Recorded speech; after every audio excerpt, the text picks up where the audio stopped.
안녕하세요. 철혜쌤입니다. 오늘 여러분들에게는 구글 클래스룸 사용 방법에 대해서 설명을 해드리도록 하겠습니다.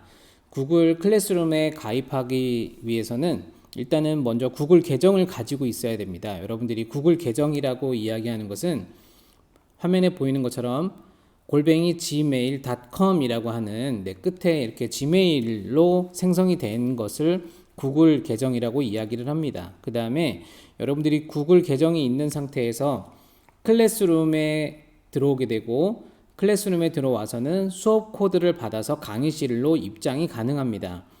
그 다음에 강의실로 들어온 여러분들은 그 강의실 안에 게시되어 있는 게시물을 확인할 수가 있고 그 게시물별로 과제를 제출할 수가 있습니다.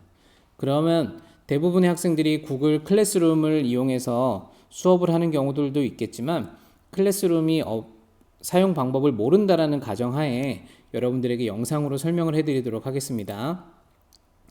구글 홈페이지에 접속을 하면은 일단 여러분들이 계정을 만드셔야 됩니다. 여기 있는 계정은 이제 선생님 계정으로 이제 여러분들이 보여지긴 하겠지만 지금 여러분들은 계정이 없으니까 계정 만들기를 눌러서 본인 계정으로 들어가셔야 되겠죠. 여러분들 개인의 계정이기 때문에 본인 계정을 눌러주시면 됩니다. 그 다음에 이 안에 있는 내용을 잘 채워주시면 돼요.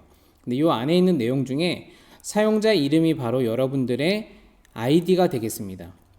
그 다음에 여러분들이 그 아이디를 분실했을 경우에 혹은 그 다음에 여러분들이 가입을 하기 위해서 로그인을 하기 위해서 반드시 필요한 게 비밀번호인데 비밀번호는 문자와 숫자와 기호를 조합하여 8자리 이상으로 여러분들이 작성을 해주시면 됩니다. 그러면은 여러분들의 구글 계정을 만들게 됩니다. 대부분이 안드로이드 폰을 사용하는 학생들의 경우에는 이미 구글 플레이를 사용하고 있기 때문에 대부분이 다 구글 계정을 이미 갖고 있다라고 생각하셔도 됩니다. 그러면 구글 클래스룸에 들어가는 방법에 대해서 알려드리겠습니다. 구글에서 구글 클래스룸이라고 검색을 하면은 이렇게 세 번째 칸에 구글 클래스룸이라고 해서 이제 영어로 띄어 있는 칸이 나옵니다.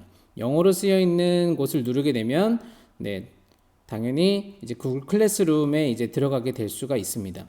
그랬을 경우에 여러분들이 지금 선생님의 계정으로 보여지는 화면이기 때문에 여러분들에게는 어떤 화면이 나타날 수 있냐면 여기 빨간색 화살표처럼 여러분들의 계정이 표시가 되고 그 다음에 화살표 표시가 나옵니다. 그 화살표 표시를 누르면 수업 참여하기 버튼을 누르면 됩니다.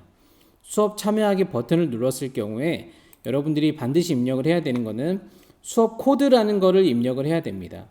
이때 여러분들이 중학교 융합과학 토론에 신청을 한 학생들은 중학교 수업 코드로 여러분들이 가입을 하셔야 되고 고등학교 과정에 지원하는 학생들 경우에는 고등학교의 수업 코드를 입력을 하셔야 됩니다.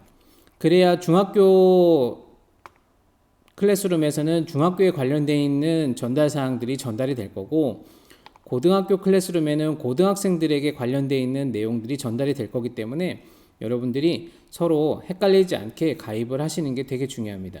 그래서 수업 코드를 누르고 참여하기 버튼을 누르면 이제 클래스룸이 생성이 됩니다. 여러분들 계정에 따라서 이제 클래스룸이 더 많이 있는 친구들도 있고 처음 클래스룸을 가입하는 친구들도 있기 때문에 여러분들이 선택한 클래스룸이 맞는지 확인을 해서 여러분들이 그 안에 들어가 있는 내용을 확인할 수가 있습니다. 중학교 융합과학 토론에 대한 클래스룸에 대한 화면입니다. 스트림과 수업과 사용자가 있는데 스트림은 선생님들이 게시판에 올려져 있는 순서대로 볼 수 있는 것이고 여러분들은 주로 이 수업이라고 하는 칸을 이용해서 여러분들이 자료도 올리고 게시물도 확인할 수가 있습니다. 보통 공지사항 같은 경우에 선생님들이 스트림이나 수업에다가 올려지게 됐을 경우에 앞에 있는 모양에 따라서 여러분들이 과제를 제시해야 되는 사항이 인지를 할 수가 있습니다. 앞에 있는 모양이 위에 있는 그림처럼 생기면은 이거는 자료가 게시되어 있는 형태입니다. 단순하게 선생님들이 공지사항을 전달하는 내용의 형식이라고 생각하시면 되고 여기 문서처럼 생겨 있는 경우에는 여러분들이 그 안에 있는 내용을 읽고 과제를 제시해야 되는 그런 과제라고 볼 수가 있습니다. 그래서 앞에 있는 이 과제 모양을 반드시 보면은 여러분들이 제출을 해야 되는 과제를 확인할 수가 있습니다. 그 다음에 수업에 들어가서 보면 연습용으로 만들어낸 내용입니다. 그래서 과제 제출방입니다. 그래서 과제는 하고 과제 보기라는 내용이 있습니다.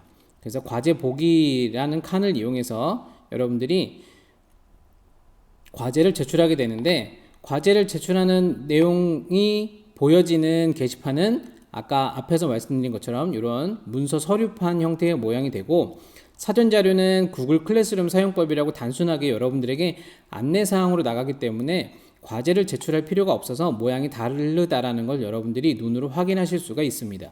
그래서 과제 보기라는 칸을 이용해서 여러분들이 과제를 제출하면 되는데, 과제를 제출하는 요령은 안에 학생 과제 제출이라고 하는 곳에 들어가면 여러분들이 자기에게 내 과제 추가 또는 생성이라고 하는 칸이 있습니다. 이 추가 또는 생성이라고 하는 칸을 누르면 여러분들이 과제의 위치에 맞춰서 사진이든 동영상이든 선택을 한 이후에 제출을 누릅니다. 제출을 누르면 과제 제출을 하겠냐라고 하는 것에 확인 버튼을 나오게 되고, 그 다음에 지금 여기에서는 사진 한 장만 제출이 되어 있지만 나중에 여러분들이 사진으로 제출하든 파일로 제출하든 동영상으로 제출하든 3개 혹은 2개의 파일이 올라져 있을 겁니다. 그때 제출 버튼을 누르고 여러분들이 과제가 잘 제출됐는지 확인을 할 수가 있습니다. 이후에 여러분들이 과제를 제출했는지는 이후에 여러분들이 또다시 눈으로 확인할 수가 있게 됩니다. 그래서 여러분들이 과제 제출, 선생님들은 여러분들이 과제 제출이 잘 됐는지 안 됐는지를 확인할 수가 있고, 여러분들이 어떤 내용의 과제를 제출했는지를 실시간으로 확인할 수가 있게 됩니다. 그 다음에 여러분들이 이 과제 제출하는 방에서 궁금한 점이 있거나 하면은 댓글로 작성하게 됐을 경우에 선생님들이 여러분들이 궁금한 것들에 대해서 바로바로 확인을 하고 댓글을 달아줄 수가 있습니다.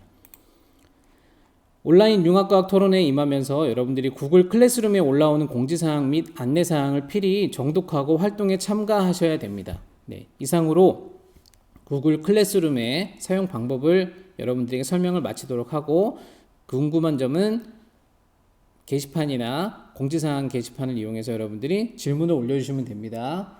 이상입니다.